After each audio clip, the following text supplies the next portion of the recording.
10:30. Okay, perfect. We're starting right on time because we know that this is an incredibly important topic. We know it's a topic that many of you are working on intensely. We have a number of experts in the room. I know some of you, I don't know all of you, but you will have a chance in the dialogue and Q&A and discussion to identify yourselves and help us understand the real expertise that we have in the room. Our goal here is to provide some good, solid information and thinking to provoke our conversation and then to dive in to an active conversation. We have a good amount of time. We're going to use the time really wisely. I'm very pleased to begin today's program with two recent alumni of college campuses, each of whom are going to give us a brief perspective. Then we're going to turn to our panel of experts and hear from them and engage in some dialogue between them. And then we're going to open it up. At that point, you see there's extra chairs. At that point, we'll bring the students will also participate, the alumni will also participate in the Q&A. So our two recent alumni who are going to give us a brief overview perspective are Ian Katzelson and Julia Jassy. Julia, who's going to speak first, is a recent graduate of the University of Chicago and co-founder and CEO of Jewish on Campus, which is an organization aiming to amplify the voices of Jewish students and combat anti-Semitism on college campuses and beyond. I'm guessing many people in this room have heard of them. How many people have heard of Jewish on Campus? Okay, so Julia, you're speaking to an audience that is familiar with your work and is anxious to hear from you. She's obviously worked closely with our Federation partners, JUF, in Chicago. She's going to focus on, as a student leader, the positives of Jewish life on campus, as well as her experience. Ian is a recent graduate of the University of Illinois. I did get it right, Urbana-Champaign. He was a student leader in both the Jewish and university communities, consistently working to foster a thriving and secure environment for the Jewish student community, and working closely also with our partners there to counter anti-Semitism at the university. Please welcome first Julia Jassy and then Ian Katzelson to address us.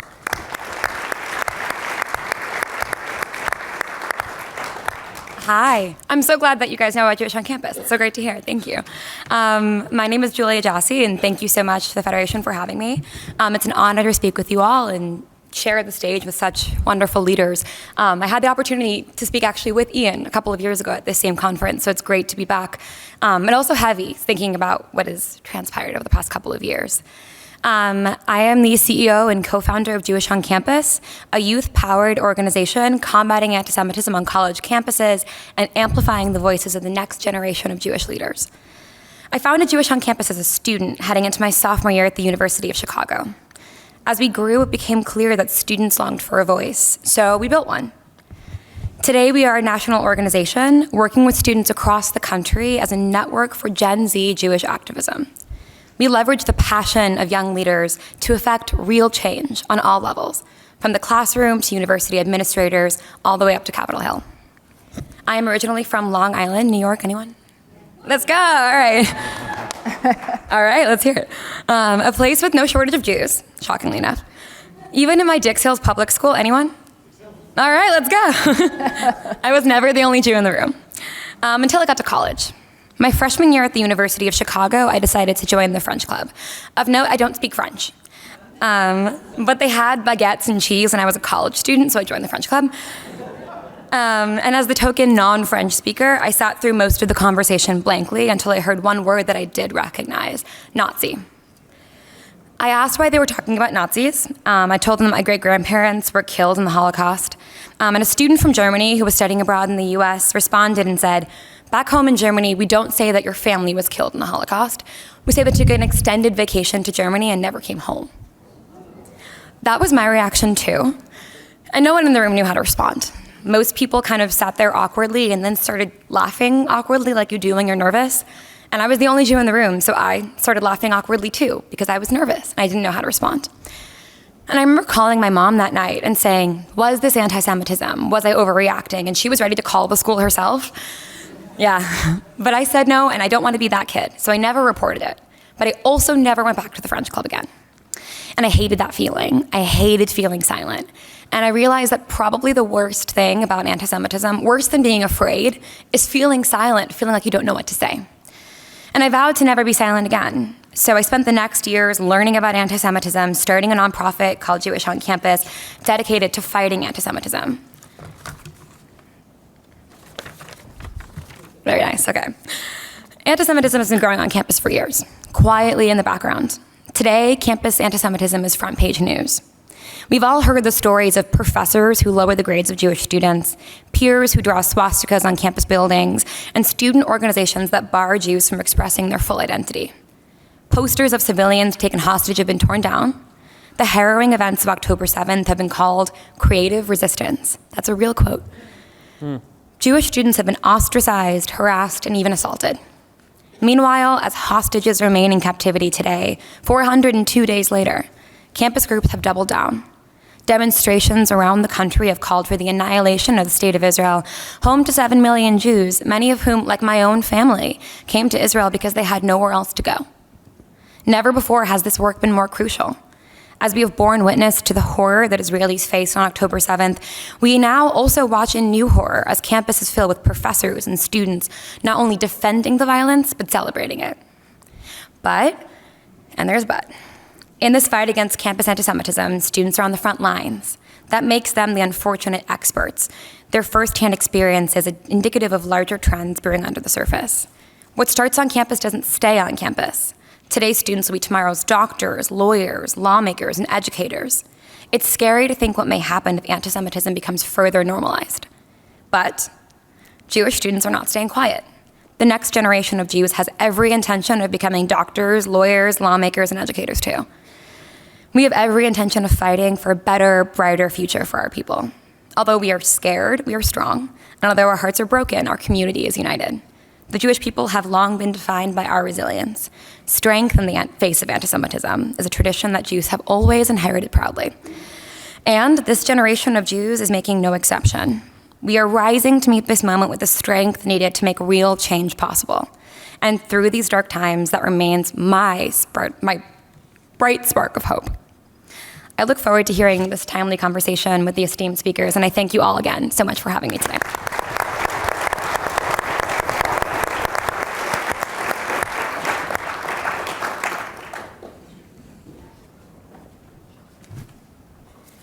Hello, everyone.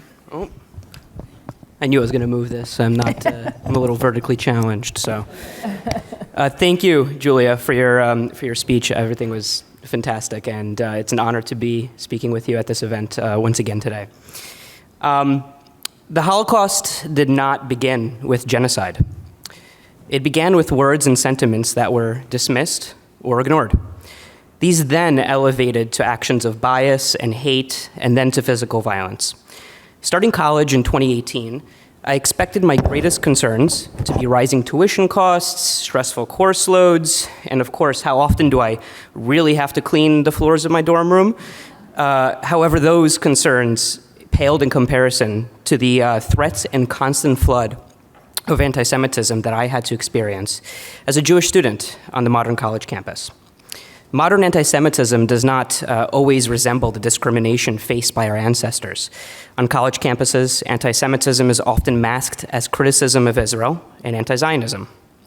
On my campus, I was labeled a white supremacist for being a Zionist, abandoned by the progressive Jewish organizations, silenced in the student government, and personally threatened just for supporting the right of Jewish self-determination. But I am certain you all are familiar with campus stories like mine. Post-October 7th, this is the daily life of many Jewish students nationwide. At too many schools, there are campus administrators taking no action to protect them. But I was lucky in one regard. I had something I wish all others across the nation to have as well: the backing of my federation, JUF in Chicago. You see, anti-Semitism didn't start in 2018 when I stepped foot in Champaign, and it unfortunately didn't dissipate like the Wicked Witch of the West when I graduated in 2022. My federation began tracking instances of on-campus anti-Semitism for years prior, eventually culminating in a plethora of data. Data that showed a clear and consistent pattern of my campus administration allowing a persistent hostile climate against Jewish and Zionist students to fester. So what is there to do when your campus administration does not believe your identity as a Zionist is a valid one worthy of protecting?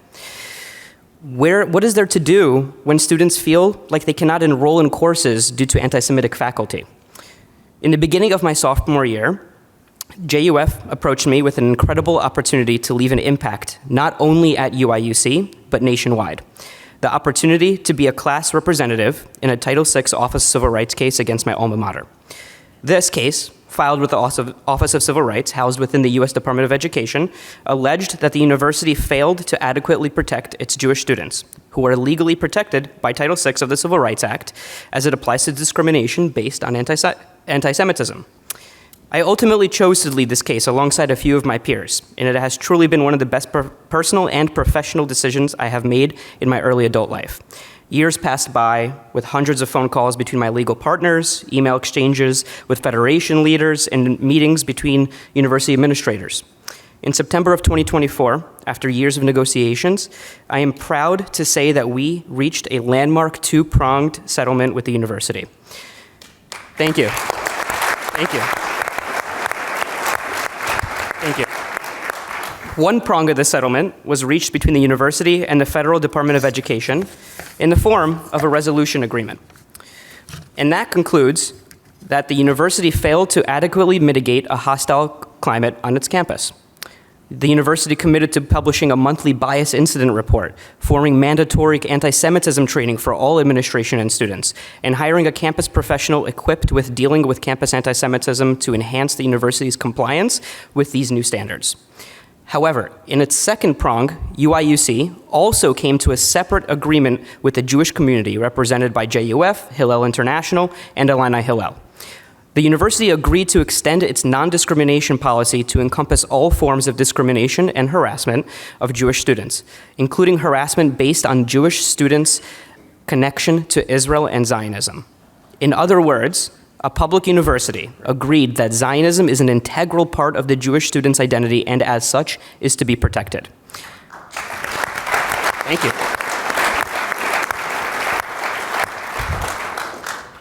For the first time in memory, Jewish students at UIUC feel safe to be themselves, to express their Judaism outwardly, and demonstrate their commitment to Israel.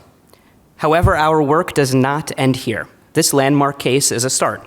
It's a start to a shift in campus administration practices when it comes to protecting Jewish students, and there is a need for federations nationally to support this shift.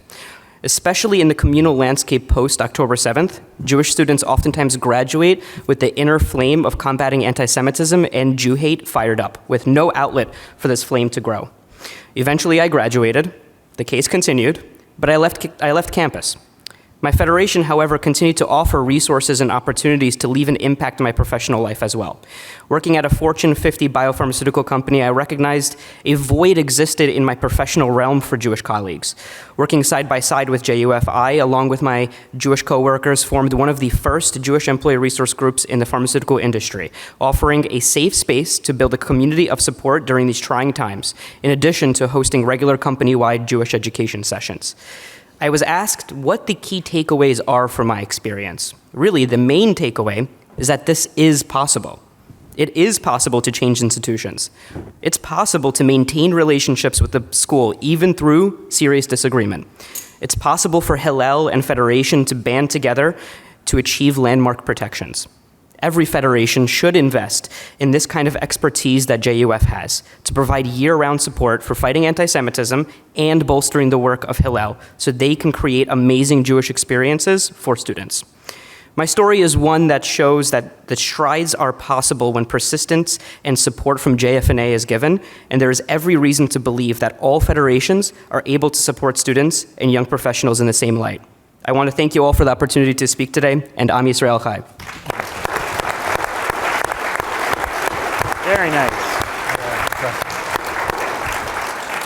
Thank you, Julia and Ian. We could not have had a better introduction to this program. As I mentioned, we have three experts who have been working in this field for many years. The good news is that I know each of them well personally, and we've all worked together, so we don't have to spend much time getting to know each other. We're going to dive in. But for those of you who don't know all three, Adam Lehman, who's in the middle, is the president and CEO of Hillel International, which is, of course, the umbrella and the largest student organization in the world, collectively engaging 200,000 students on 850 college and university campuses. I used to have something to do with Hillel, and Adam is an amazing leader for Hillel International. To his right is my current colleague in the Jewish Federations of North America system, Rabbi Noah Farkas, who is the president and CEO of Jewish Federation of Los Angeles, and also personally has a long history of being involved in the issues that we're discussing today, and as CEO of Federation,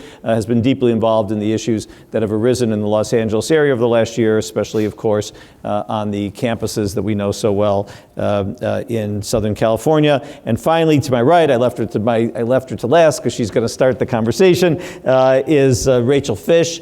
Dr. Rachel Fish is the special advisor to the Brandeis University Presidential Initiative to Counter Anti-Semitism in Higher Education. She's also the co-founder of Boundless, which is a think action tank partnering with community leaders across North America to revitalize Israel education and take bold collective action to combat Jew hatred. She's the former executive director of the Foundation to Combat Antisemitism, and truly has been an intellectual leader and activist in this space since your days as faculty at Brandeis University. So I'm going to ask each of them to give you the headlines from their perspective of what are the things that we should be thinking about in this conversation. Then we'll engage with each other for a moment and then open the program to all of you. What are the headlines, Dr. Rachel Fish?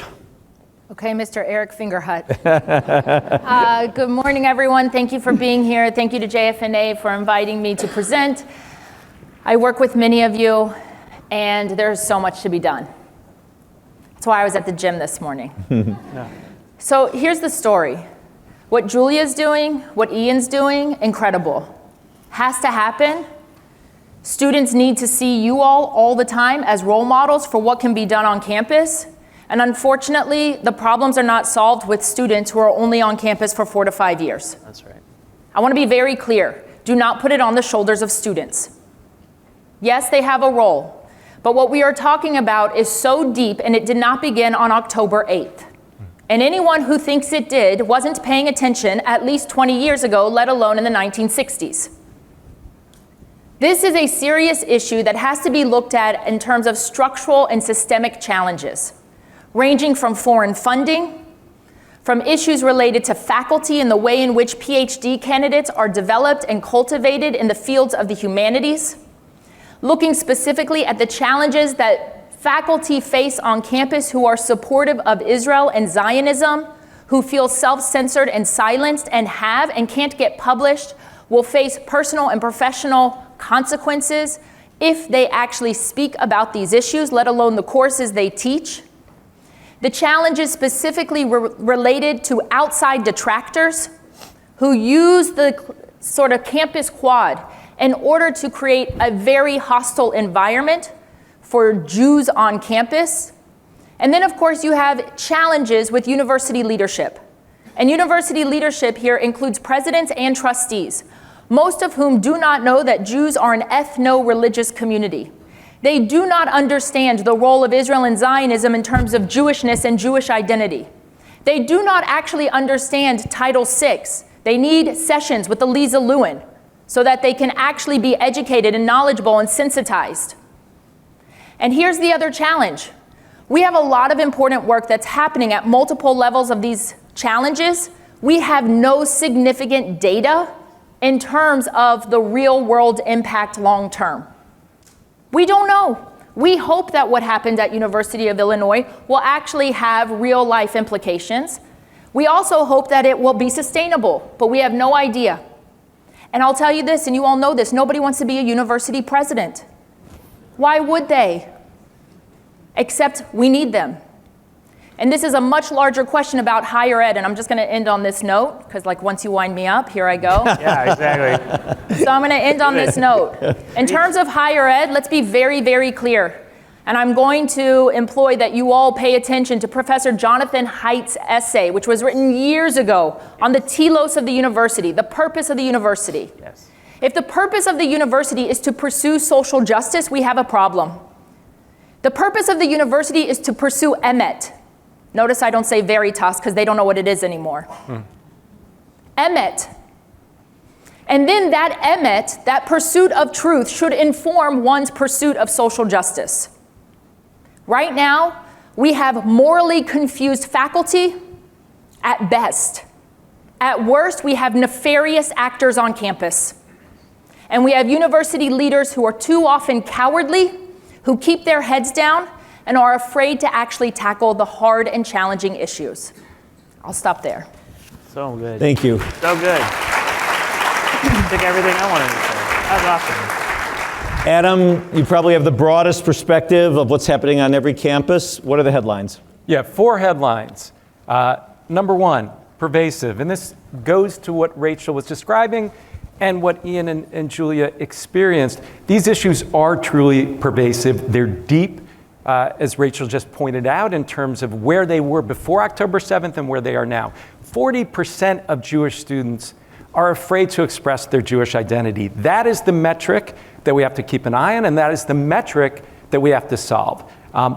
2, productive partnership that is making a difference. And here we should have a little bit of constructive machloket. So Let's do it. there has been wonderful partnership over the last year that I think the Jewish world has probably not seen in eons. We've worked with federations. You heard a great example of that in Chicago with this whole effort at UIUC, and it is making a difference.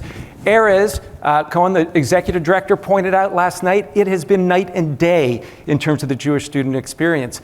As you look at these areas of collaboration, it's not just those individual schools or cities. We've had partnerships with JFNA and others to drive different behavior at a federal government level, so that produced more than 100 Title VI investigations. We had our legal partnership with the Brandeis Center and ADL that has produced close to 1,000 investigations. And back to this question of measurement, no, we don't have comprehensive measurement, but we have seen a fundamentally different approach to these issues by not every, but many university administrators who are responding much more quickly, much more forcefully, and actually taking enforcement action. It's not enough because of the faculty issues we'll talk about and other systemic factors, but it is important to claim the progress where, in terms of our work in partnership, we've seen that. Headline number 3 is leadership. We cannot get away from what federations have driven for the entirety of their existence, and what Hillel has as well, which is investing in thousands and thousands of those student leaders who will make a difference. In the heart of all of the challenge last year, we had 800 Jewish and Israel students together for our Israel Summit. We have something called Campus for All, campus number for all. Right now it's an online resource where students can make sure that they know how to respond, how to lead, and that's going to make a difference. And final headline is about community and resilience. We're already winning, guys. We can't lose sight of where we're winning. We're not going to win, honestly, as a Jewish community. We are unfortunately not going to be able to single-handedly transform what's broken and rotted in terms of higher education, but we can win in terms of inspiring pride, joy, resilience, and strength in our Jewish communities. And we have seen over this period more than 20% growth in terms of our total student engagement. That was year over year. This fall, we have seen another bump of more than 30% at many schools of students getting involved in Jewish learning and Jewish life, thinking about Israel, thinking about leadership. I'll close with just one other example here. In this moment, we said it is about joy and pride. So we put together a concert series, Yallapalooza, and we've had 5,000 students over the last week come together to just sing, to celebrate, to be together in 3 cities. So lots of work left to do, but lots to take pride in as well. Thank you, Adam. All right, Rabbi Noah Farkas, headlines from Los Angeles. Yeah, you got to bring Yallapalooza to UCLA. It's coming. So let's make sure that happens. Okay, so I'm not going to repeat anything because that's very good analysis. I'm going to give some texture. That's probably the best thing I can do here. This year, LA, national headlines, very rough. I think all of us understand that. From the encampments to the intransience by the former chancellor at UCLA, especially students being assaulted on campus. We've seen all the headlines. The report that just came out from UCLA, where over 50% of the faculty who are Jewish or Zionist aligned were considering quitting or leaving, or that 80% of the respondents who were in that survey had expressed that they were either under a threat of physical assault, were physically assaulted, or felt unsafe to come out of their dorm rooms. And then the last piece I'll just say on the texture of all of it is that universities supposedly create great citizens, but universities themselves are terrible citizens. They don't understand the cities in which they live. They don't understand that there's no such thing as a closed campus. You are part of the city in which you live. And if you end up harming students and faculty, administrators and staff who all live in that city, we as a Jewish community will use our powers to organize as a city against the university, which is exactly what we've been seeing across the country. Our background as a federation, and my background as a 20-year community organizer is to know how to organize people to build power. And I guess the one piece on that I'll say is that for the last 20 or 30 years, our organized Jewish community has been very focused on continuity, who is Jewish, how many chicken dinners to give away, all of those kinds of things. And our enemies have been organizing Middle East faculty and Jewish studies departments and community coalitions, and we need to shift. Yep. We have to shift, and not to give up on the Shabbat dinners. Like, we love that. But we need to shift to a systemic change. And so that began in LA this past year, where we began organizing the faculty of UCLA who are Jewish, who are aligned, and we actually flooded every UC Regents meeting that was in Southern California, including me going there and yelling at the regents, and that finally got us to this white paper that Michael Drake issued earlier this year to enforce time, place, and manner rules at the UC system. So organizing works. We have to organize, and we have to think about this 20 years ahead of us of how to systemically change Jewish life on campus. Yeah. Thank you. So, please. All right, so every one of you mentioned faculty, so let's just go straight there. Noah, you're organizing faculty, but clearly you said that the other side had organized faculty before you Correct. started doing that. So what's the state of play with faculty? What we know, of course, is about academic freedom. We know tenure laws, it's impossible to fire somebody for saying things. So in the context of what the reality of campus faculty rules and governance is, what can we make a difference on? Yeah, so the first thing is we've been organizing both our Faculty Impact Network, which we're launching this year, along with a sister sort of external organization called the Jewish Faculty Resiliency Group, JFrog. I didn't choose the name. The number one thing is take an inside-outside strategy. You start with giving support to faculty so they don't feel alone. The first step of community organizing is telling stories and making pain public. So we are in that process now of collecting stories. Some of it is actionable on a legal standpoint. Some of it is only actionable on a political standpoint, which I'll get to. The second is to create collective power by bringing them together to realize that the stories that they're sharing are not theirs alone, but actually shared across hundreds of faculty members of the 6 colleges in the LA area. The third is then to figure out and map what's happening on each campus and in California, the UC Regents, and to understand that this is a political movement that we have to build on behalf of the Jewish people in order to change systemically the power dynamics on campus, which includes holding chancellors accountable to time, place, and manner. Understanding that there are violations, and the UCLA report shows violation after violation after violation of workplace environment, and maybe bringing legal cases where appropriate. It is about understanding it on a systemic level, that any one story is not going to move the needle. It is the collective democracy, the collective action of the people that will move the needle. Time, place, the tenure issues are serious, but there are many things that can be done to punish a faculty member short of firing them, including stripping them of teaching, taking them off of committee assignments, et cetera. There are plenty of things that can be done. It's not just, and also, you can lose tenure if you're forcing students to participate in an encampment. You can lose tenure over that because you're canceling your class and giving credit to something that is political speech in a way. You can do that. We just haven't done that yet. I'm going to turn to Rachel Fish, but I'm curious, any other faculty members in the room? People who currently serve as a tenured faculty member of university? Not tenured.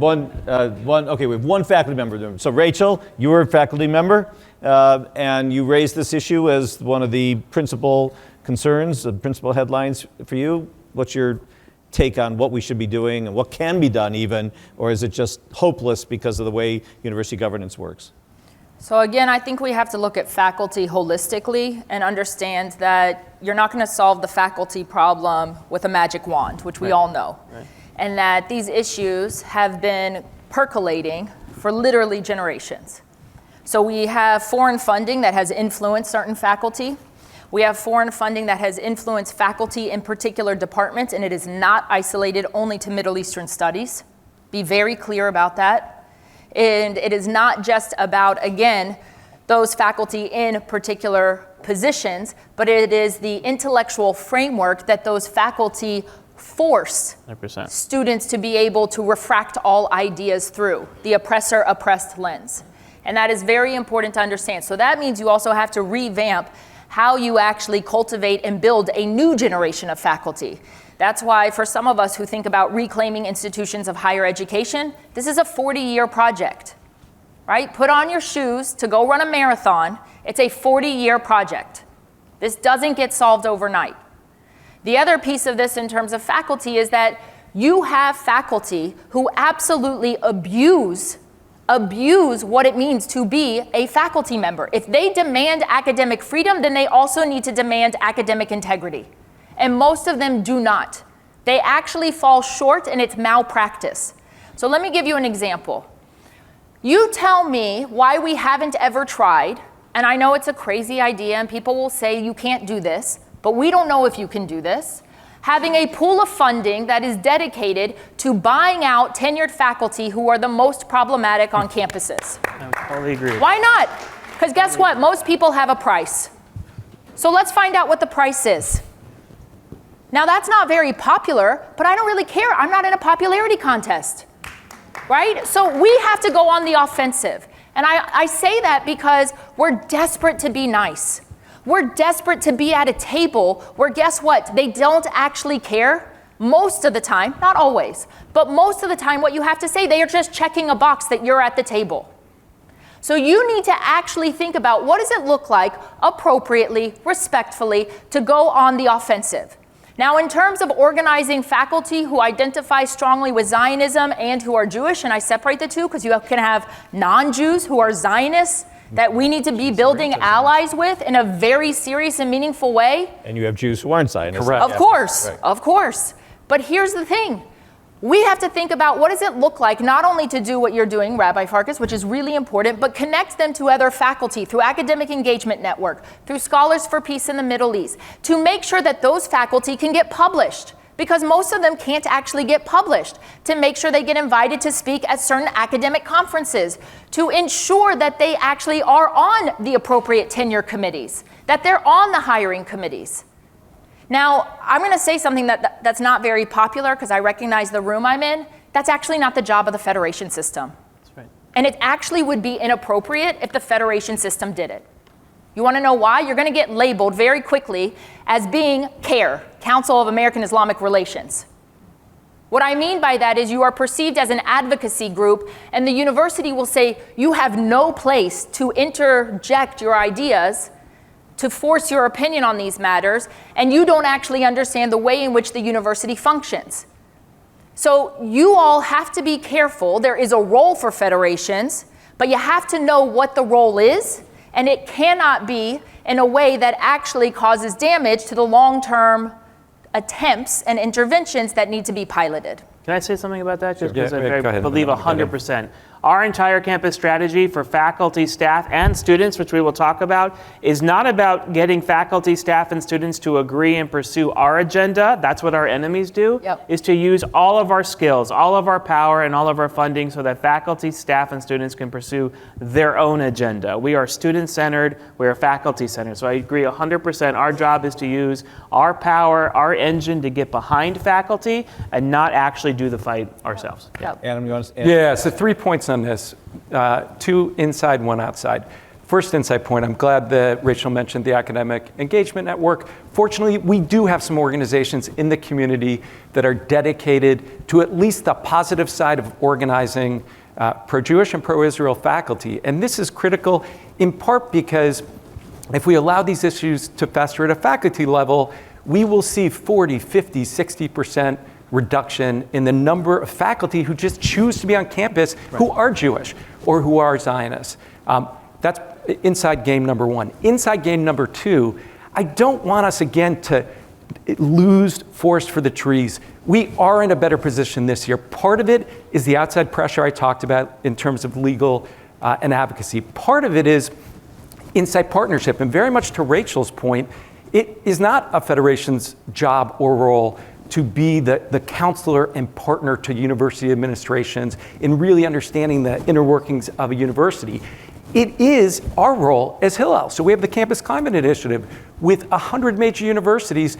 Part of the inside game that has worked is they have spent a year with us getting to a better understanding of how do you implement changes in things like time, place, and manner restriction. We have the entire University of California system now participating in this program.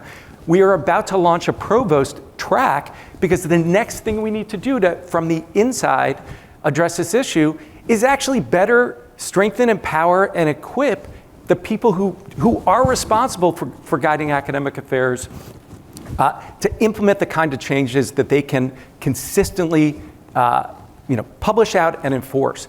Final point on this is the outside game. We are, as a community, I think, woefully deficient right now in terms of being able to name, shame, and address faculty who are left and right abusing their privileges and abusing students in the process. And one thing on this point we have to be really clear about, much like the issues of campus anti-Semitism this past year were not about free speech, they were about conduct. They were about targeted harassment. Right. They were about vandalism on an individual student's dorm. They were about physical assault.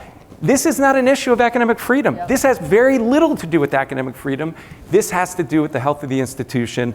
And again, people abusing their basic authority. So I do know many of us are working to come up with more aggressive solutions to fight on this issue. And I do think federations absolutely have a role to play as we look at the next several years. What is the legislative strategy, at least with state institutions, that can create higher, clear, enforceable standards? I do want to say something, though, because I want to make sure that we understand that federations do have a role on campus, and federations do have a role with administrators. It's just not the same role that Hillel plays. We work together. It's about the coordination.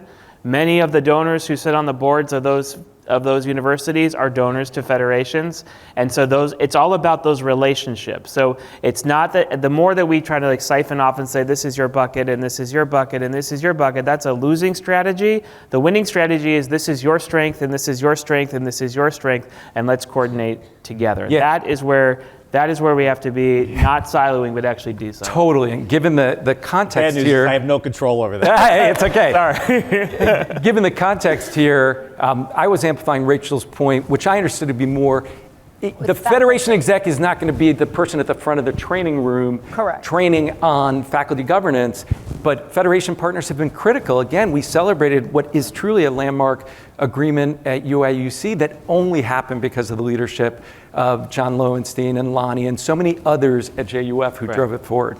Okay, I'm going to ask one more question of the panel, and then we're going to open up. We're going to invite our students back, our recent graduates back up, and we're going to open up to your questions, comments, discussion.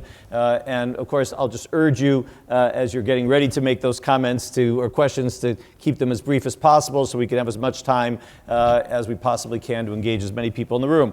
Adam, I'm going to start with you. I have some little idea of what it's like in your shoes, certainly not these last couple of years, but when I was in that seat, one of the things that would happen to me is after every time I would speak somewhere, parents would come up to me and say, should my student go to such and such a school, right? Fill in the blank. What do you think about that school? And that leads to just sort of the more global question is, how should students and parents be deciding on schools based on their record of how they treat Jewish students? And if they want to do that, how do they go about doing that? Yeah, I mean, I think critical messages here. One, we do not want to self-segregate to the point that we literally take ourselves out of institutions because we say, well, they're horrible institutions for Jews. Two, be smart consumers. That means don't look at things black and white. Look at the holistic. There may have been an issue at Tulane. It doesn't mean Tulane is an awful place for Jewish students.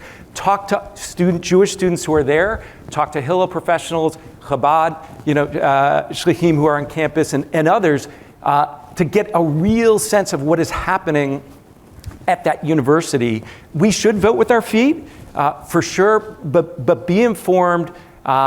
And think about, like we would in any other context, what is the fit? There are students, I think of, there's so many kids of Federation execs who are now awesome student leaders on campus. It's like a side hustle for Federation. But Lishi Baker is a great example at Columbia, where there are students who should be on campuses where these issues are, highly intense and will be debated, but there are students who need to be a million miles from that because that's not where they'll thrive. So we have the Hill College Guide is a great resource, and there are many other ways to just get informed. Rachel. So I want to build on what you're saying, Adam. You all know that the DNA of your child will determine the right environment of where he or she goes to school, right? If you have a student who's a fighter, then maybe they do go to Columbia. But if you have a student who is not that, do not force them to go to Columbia to prove a point, right? So that's important to understand. The DNA matters. That's piece number one. Piece number two, and Adam, I think you would agree, not every campus is burning. Or sometimes it's a pocket of a campus that's burning. So you have to decide based upon also your students' interests what the right environment is and what is happening at that particular campus. If you go to the Boundless website, we have an entire guide of the kinds of questions you should be asking yourself, let alone administrators, let alone the actual faculty, let alone the admissions individuals. I know Hillel also has a guide in order to be able to determine if this is the right fit for your individual child. That's another piece of this equation. Because a lot of the time they say, great, there's a wonderful Hillel, there's a wonderful Chabad.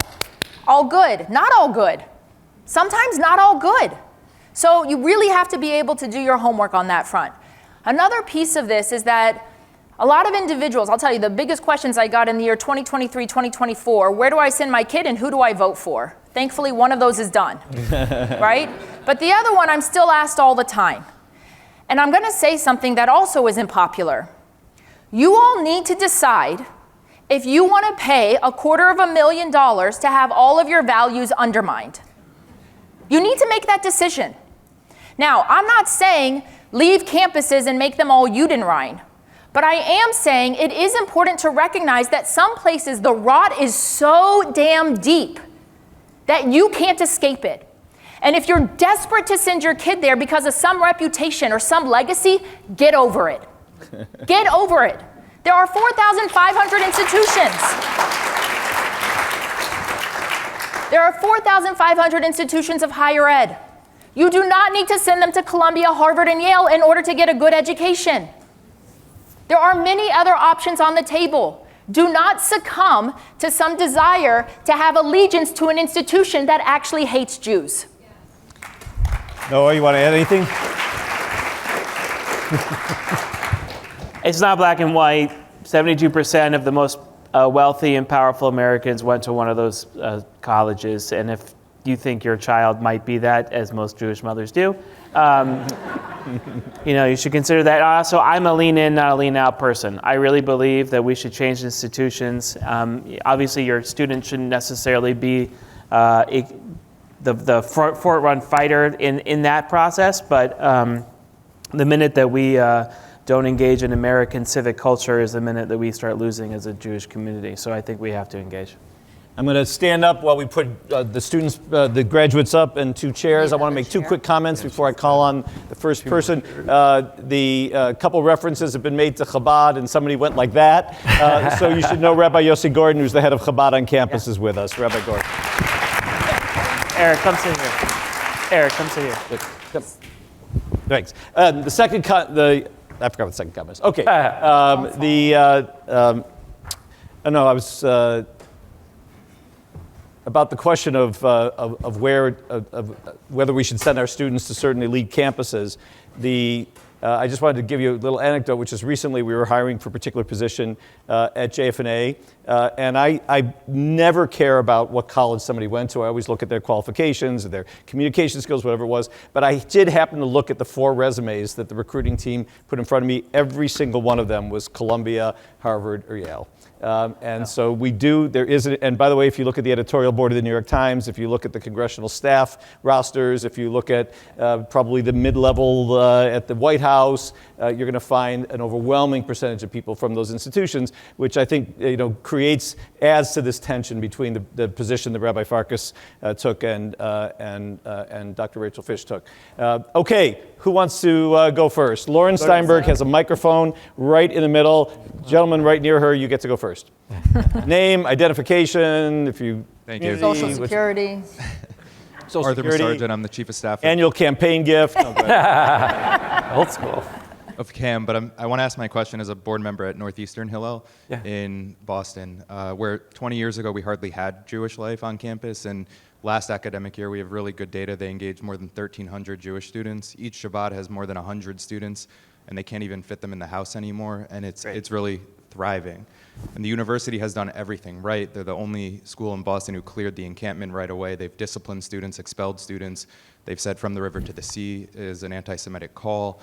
They're offering faculty training on anti-Semitism, which I think Rachel has been involved in a little bit recently. And so how can we celebrate these schools to incentivize other schools, get the word out, and create kind of that next generation of top Jewish destination schools that are both academically rigorous and also welcoming of Jewish life? Duke, Vanderbilt, some of these other schools come to mind as well. Who wants to take it? I'll jump quickly just to say, Rabbi Sarah and the team there have done a wonderful job, supported by lay leaders and Federation. It's a correction on our discussion to date about places like Harvard, Yale, and Columbia. That's a trailing, factor and indicator. The leading indicator is that Jewish students and top qualified Jewish students are going to Northeastern. They're going certainly to Emory and Duke. I was just at Duke, wonderful university leadership there. So I think it goes to the point of the question, which is let's make sure as a community that we don't talk in all. All schools hate Jews. All schools are rife with anti-Semitism. All administrations are feckless. It's not true. Let's, number one, be able to separate the wheat from the chaff. And number two, we're certainly every day, if you look at our Instagram and elsewhere, trying to lift up those positive examples. I think everyone in this room has relationships where you can be doing the same. Anybody else? No. Okay, please, in the front. Bring the microphone. Thank you. As an alum of Northwestern, which has been very controversial, yay, Eric. Me too. We actually went to college together. I live in Seattle now. I'm on the Federation board in Seattle. One comment and then one question. My comment is, Rabbi Farkas and Dr. Fisher talked a lot about things that are happening, how they're doing things.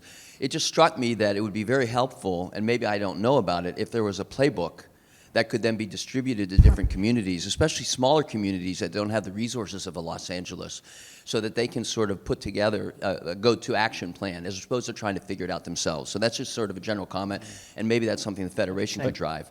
If I could just say real quickly, in Julie Platt's comments this morning, she talked about that the JF&A response has been to grow our public affairs team to be supportive in these issues. Lauren Steinberg, who's staffing this, holding the microphone, is a new addition to our staff, just came from the Yale campus and is a part of the team to work with all of the federations and help translate what Rabbi Farkas and JUF and others are doing into other communities. Okay, so I can work through with Solly, who's our Fed head. Right, for sure.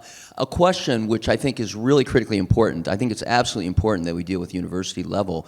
My biggest concern right now is K through 12. Any thoughts on that?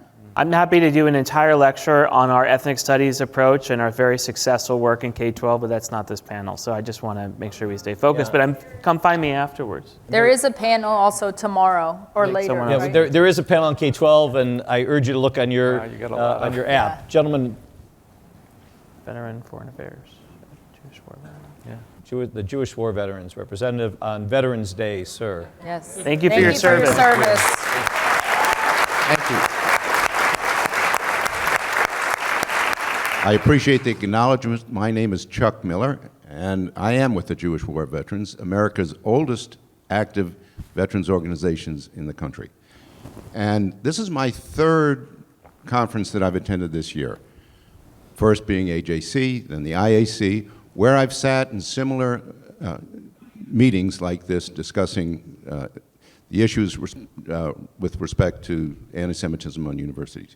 My question is this: is there any overriding umbrella organization that's coordinating the efforts of these individual organizations to affect change in our college and universities, illuminating the best practices that we have, and producing a directory of all organizations that are affecting this problem?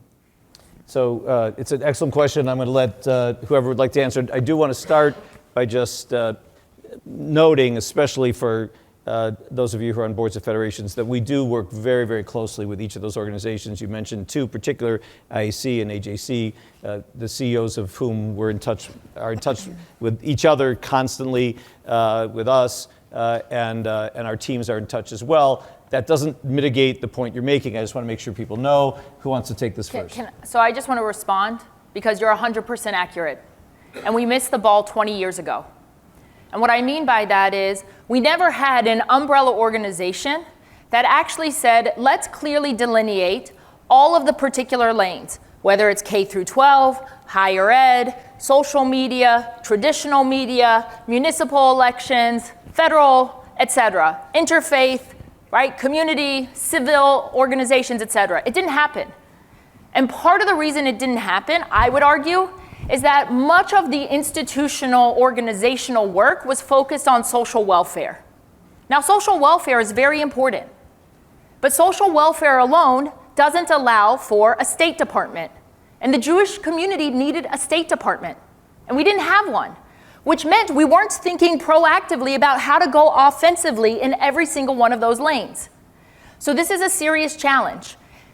Now, there's still time to do that, and I think Eric is right that JFNA has a role in this, Hillel for sure, Chabad for sure has a role in this, but so many of us, whether it's Jewish on Campus, whether it's Boundless, whether it's AEN, Brandeis Center, we take it upon ourselves to be in close communication, but there is not an overarching structural system, and partly because so much of the way in which philanthropy is driven is to create territorialism.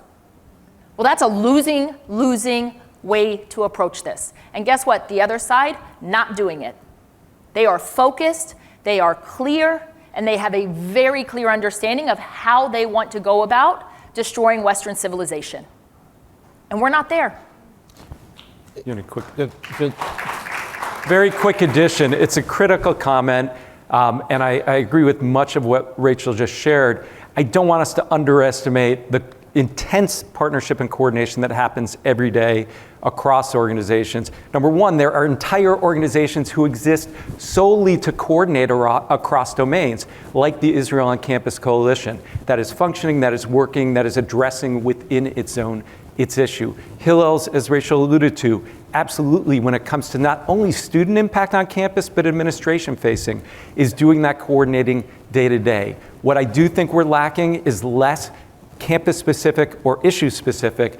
It's the broad frame that Rachel talked about, because by the way, campus is not its own bubble. Correct. When you have billions of social media interactions driving attitudes and narratives, we have to take that on. When you have Iran, Russia, China, and others literally dictating global sentiment, those are the things we have to take on.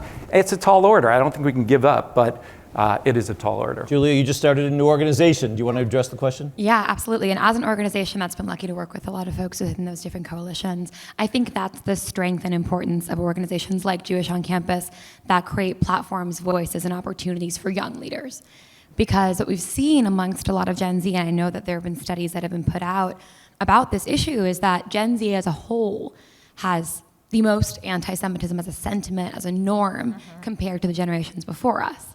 And if we aren't creating organizations, platforms, voices for students to engage in whatever advocacy they'd like on campus and advocacy against anti-Semitism that speaks like them, that sounds like them, that looks like them, then we're going to lose our own Jewish students and non-Jewish students too. And that's a big place where Jewish on Campus sees our role, and where we're proud to work with our partners to bring student voices to the forefront of the conversation and do that at all levels, whether those are local advocacy all the way up to Capitol Hill. And I think that's the strength of allowing students, to the point that you made earlier, allowing students to also have positions of leadership, to cultivate them as leaders for 4 years, to keep them in that network afterward, but to make sure that, when they're a freshman that will graduate, we go to the next freshman. We don't count them out because they're only on campus for 4 years. We give them opportunities, and we create the people who are gonna run Hillel and JFNA in 30 years, you know what I mean?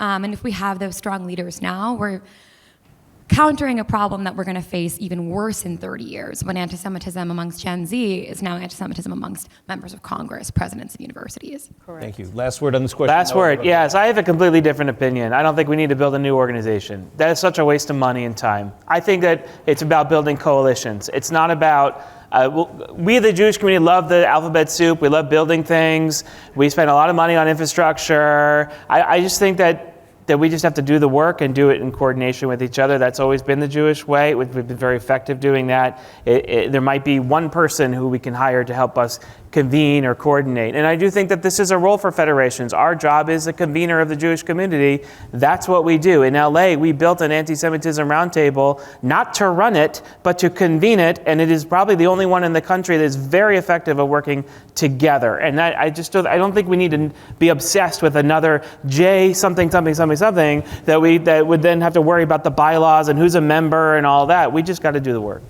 Let's go. I want to go to different parts of the room. So let's go this table right here, please.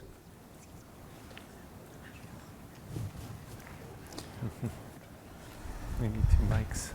Hi, I'm Dr. Larlyn Riverwind, Ambassador of the Georgia Tribe of Eastern Cherokee and the co-founder of Firekeepers International. Our organization, the question I have for you is how we can help and who we need to partner with, because what we do is we do advocacy, resiliency, and recovery for at-risk people groups, and at our heart of hearts is you, the Jewish people. So my grandfather's alma mater is Columbia University. We've had a group of alumni that has approached us and asked us to help. And so we're putting together some curriculum and getting students that can actually be taught by professional soldiers and for people who, teaching situational awareness, teaching how not to be a victim, teaching what to do in hostage situations. 3 of my family members, both of my parents and my niece, have been kidnapped. So I have a unique situation of how we we understand. So who do we partner with? How do we help you become even more resilient than your beautiful people already are? So it's a great question. I'm going to just broaden it a little bit, because we know, first of all, we thank you for your commitment and your partnership with the Jewish community. But we know there are other organizations that, coming from different perspectives, that also have resources to offer. So how can people in the community who want to help come and help with this problem, especially allies in the non-Jewish community? Mm-hmm. Yeah, I'm always happy to answer. I love talking. talking. Go for it. Look, I think, again, this is about going to the roots of understanding that our common humanity is what's going to move us forward. And so we have to find the commonalities with civic partners in the cities in which these universities find themselves and with the various organizations on campus. This is all about organizing. This is about political organizing, and I don't mean that for electoral politics. I'm talking about classic Alexis de Tocqueville's, democracy, organizing the guilds, organizing the organizations to support common interest. And our common interest as a Jewish community to protect ourselves and to protect other vulnerable minorities is to have a vocal, powerful, common narrative of a rules-based democracy that finds prosperity for every single person, no matter your race, your gender, your identity, or your background. Yeah. And that is where we need to situate ourselves, is in a rules-based common democracy. Adam. Yeah, quickly, there are great opportunities. You should lean in, coordinate locally, Brian Cohen at Columbia in that example. But you should also know, long term, we have to drive systemic change, but it's about bridge building and education. Those need to be critical prongs. We have a nascent but quickly growing Black-Jewish Dialogue Alliance going now with UNCF. We are resetting the table to campuses across the country to promote dialogue across difference. We're actually piloting now 15 campuses with community organizers who can do this so we don't rely on the same Hillel executive director to do 50 jobs. Exactly. So these are all pathways. Thank you. Let's come in the front, right here. Just wait. Microphone on the way. Yeah. Speak about money. Thank you very much. My name is Menashe Chaimov. I'm a founder of an organization called SAMI, Sephardic American Mizrahi Initiative, and I want to say thank you to Adam Lehman, also, who was in contact with us when we first were starting and was very, very supportive of that. Frankly, I'm also a faculty at Queens College teaching about Jews of Silk Road, particularly about Bukhari Jewish community. It's the only course in the country. And most of my students, surprisingly, are Muslim students that come to my class. And it feels very organic for them to learn about it, especially the way I think we talk about it. So my question is not necessarily a question, but first I want to mention that about Sephardic life on campus. So we're currently on 15 campuses, and we bringing Sephardic life out there. And one of the things that I've seen is that we've been so stuck with when we talk about Israel, and we talk about Israel from the Western perspective, from the Holocaust happened, now we have Israel. The Herzl had an idea of solving a Jewish problem. Let's create a state of Israel, but not necessarily a lot talk about Sephardic history of building Israel and early aliyot to Israel. And I just want to give you a couple of numbers, 5 out of 9 students who gave powerful congressional testimony about campus anti-Semitism in Washington, D.C., were from Sephardic and Mizrahi communities. Yep. We also see, for example, in Brandeis, not in Brandeis, but in Santa Barbara University, one of our hubs, when our students put together a karaoke event in Farsi, we have Persians who are Jews and Persians who are not Jews come together organically without calling a interfaith dialogue or interfaith programming.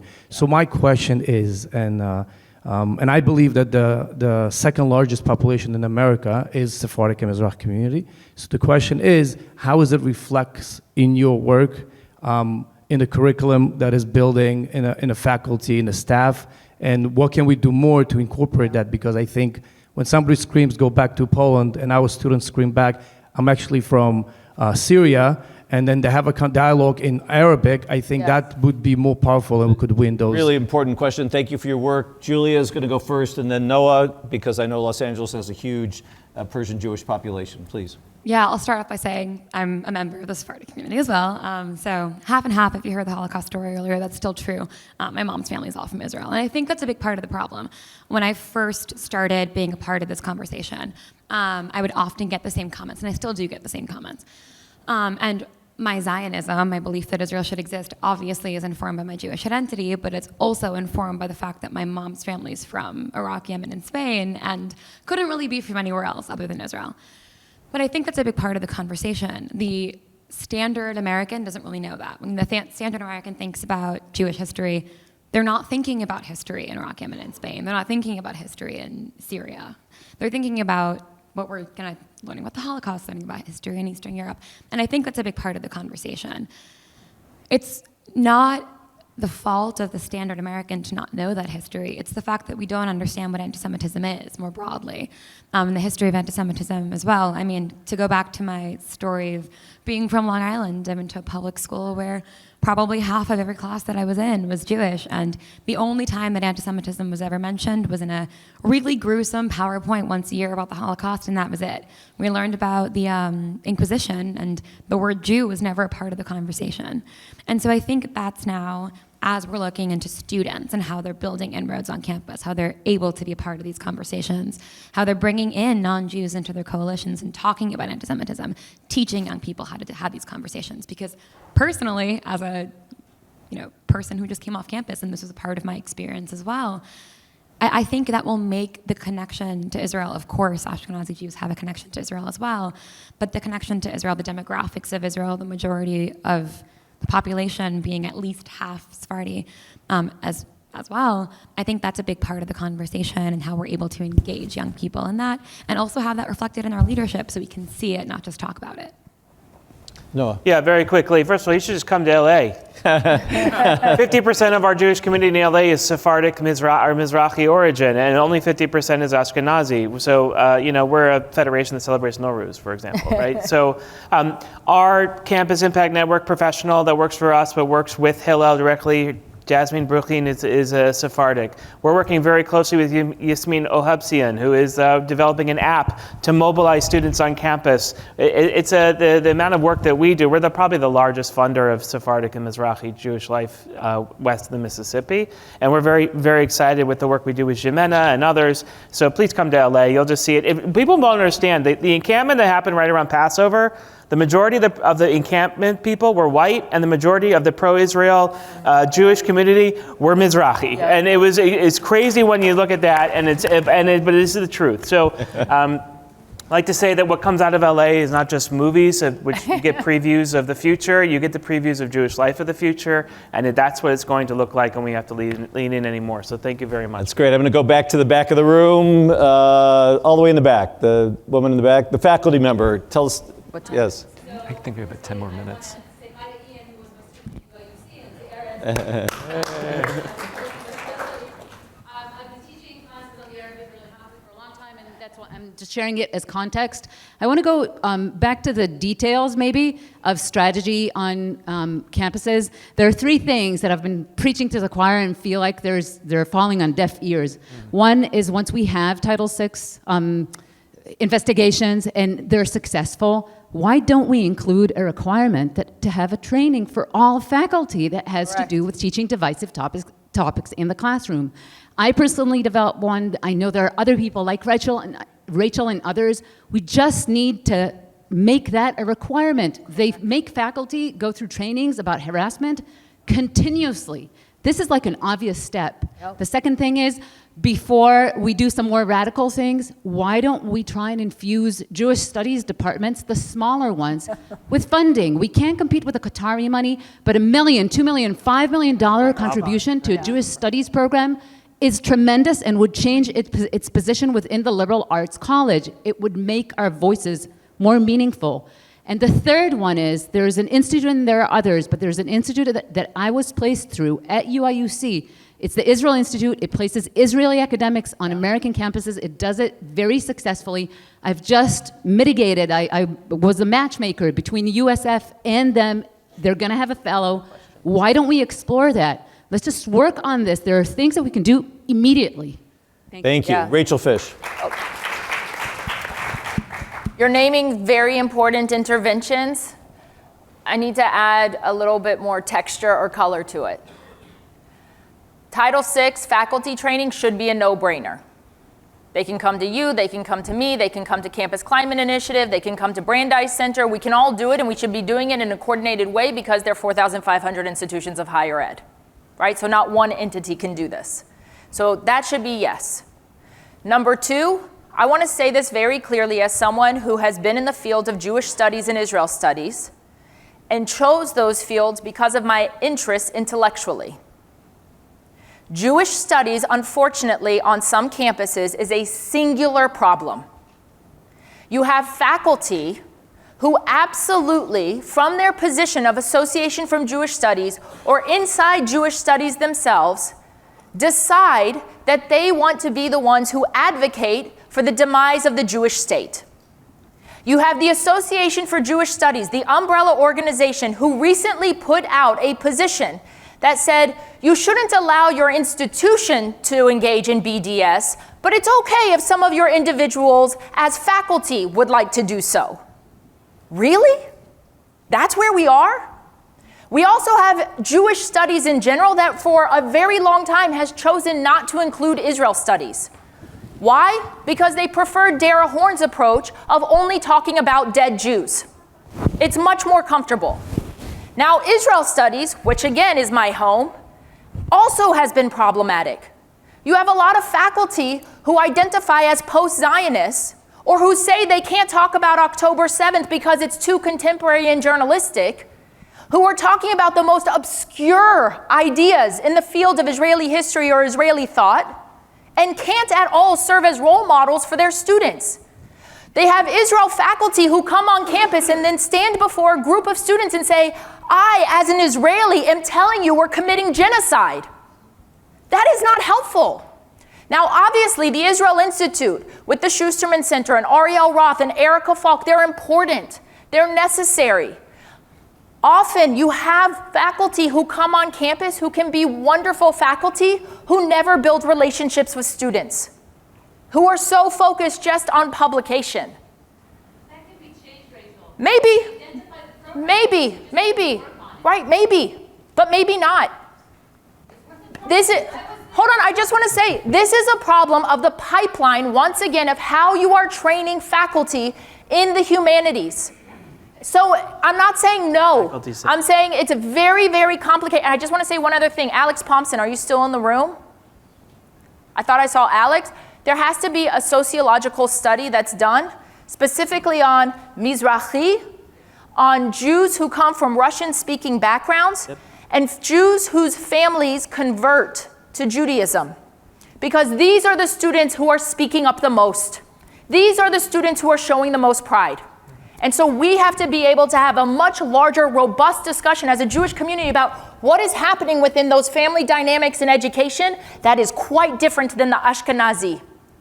That's a real conversation and a study that needs to be done. So unfortunately, we are coming to the end of our time. There's less than 3 minutes left. We're going to end exactly on time. There are a lot of hands in this room. I want to end this so that you can talk to each other and talk to our panelists and exchange business cards. And there's coffee in the hallways. These are the moments when you have time to talk to each other and continue the conversation. But before you, don't leave yet. I said we have less than 3 minutes. I want to give each of the panelists just a chance to say one last thing to you, leave you with one final thought, and then we'll conclude. We'll start down at the end and work back this way. Ian. Absolutely. Thank you, everyone. Professor Megiddo Lone, hello. Long time no see. It's great to see you. I just want to say thank you for the Federation. Thank you for everyone for showing up today and having us speak and share our stories. Campus anti-Semitism, unfortunately, will be continuing after today. It's not something that we could finish in one day, but this is a fight, and I'm looking forward to the work that we could do together. Thank you. Julia. I want to echo the same gratitude. Thank you for having me. A lot of you guys in this room are people who young people in K through 12 in college look up to. I was very lucky from all of my college experiences to have parents that whenever I was scared said, give them hell, keep going. You're going to keep going. You're going to keep fighting. You're going to make some changes on campus. You're going to do something important. So start those conversations young. Don't send them off to campus scared. Send them off to campus strong. Send them off to campus smart.